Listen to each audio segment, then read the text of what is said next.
இந்த பகுதியில். ஏன்? அது ஏனோ? யார் கண்டார்கள்? ஸ்ருதி பேதம். Please support, subscribe, like and share. Thank you. பகுதி 4. ஏன் சரோ, பாட்டு கச்சேரி நன்றாக இல்லையா? ஏன் என் சரோஜம் வாடிவிட்டது என்று கிண்டலாக கேட்ட தன் கணவருக்கு கூட பதில் சரியாக அளிக்காத அவள் விடுவிடு என்று உள்ளே போய்விட்டாள்.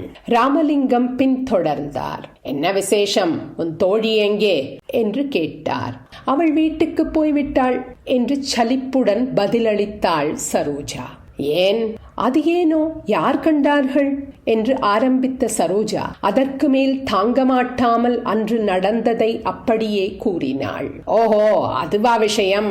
சண்முகம் தன் பிள்ளை விஜயகுமாரனை அழைத்துக் கொண்டு வந்திருந்தான். தனக்கு இன்று சைக்கிள் கற்றுக் கொடுக்க வேண்டும் என்று கேட்டானாம் மகன். சண்முகம் சரி என்று சொல்லாமல் அம்மாவிடம் கேட்டு வா என்றானாம். அவள் கேட்டதற்கு சரியாக பதில் சொல்லாமல் உன் இஷ்டம், உன் அப்பா இஷ்டம் என்றாளாம். அதற்கு அந்த பையன் திரும்பி பேசினானாம். என்ன சொல்லிவிட்டானாம்? நீங்கள் 2 பேரும் சண்டை இல்லாமல் இருக்கப் போவதில்லை, எனக்கு ஒன்றும் நடக்கப் போவதில்லை என்றானாம்.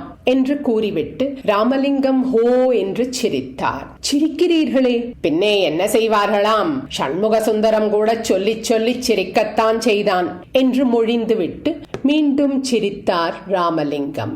அவருக்கு வாழ்க்கையே வேடிக்கையாக இருக்கிறது, அவளுக்கு வேடிக்கையும் விபரீதமாக இருக்கிறது என்றாள் சரோஜா.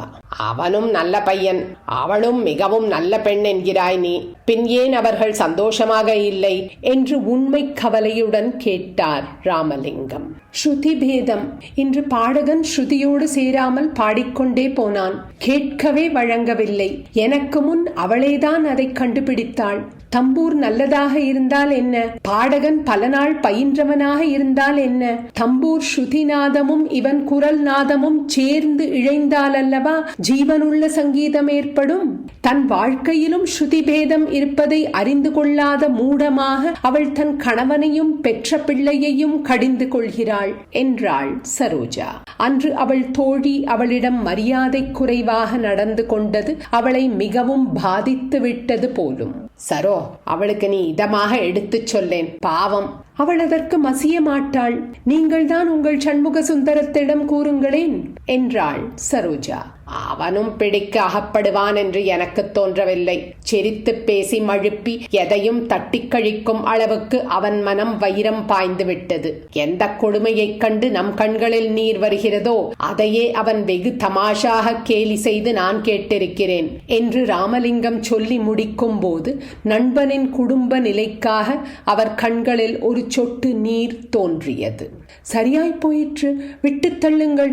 அவர்கள் செவிகளுக்கே அந்த பேதம் எட்டினால்தான் உண்டு என்றாள் சரோஜா. மிகவும் பயங்கரமாக இருக்கிறது என்றார் ராமலிங்கம். ஆமாம் என்று கூறிவிட்டு சரோஜா எழுந்து சென்று விட்டாள். அவள் வெகு நேரம் கழித்து முன்பக்கம் வந்தாள். அடுத்த பகுதியில். அந்த சண்முகத்தின் குடும்பத்தை பற்றித்தான் யோசித்துக் கொண்டிருந்தேன். பூஜை வேளையில் கரடி புகுந்தது போல அந்த யோஜனை எங்கே வந்து குறுக்கிட்டது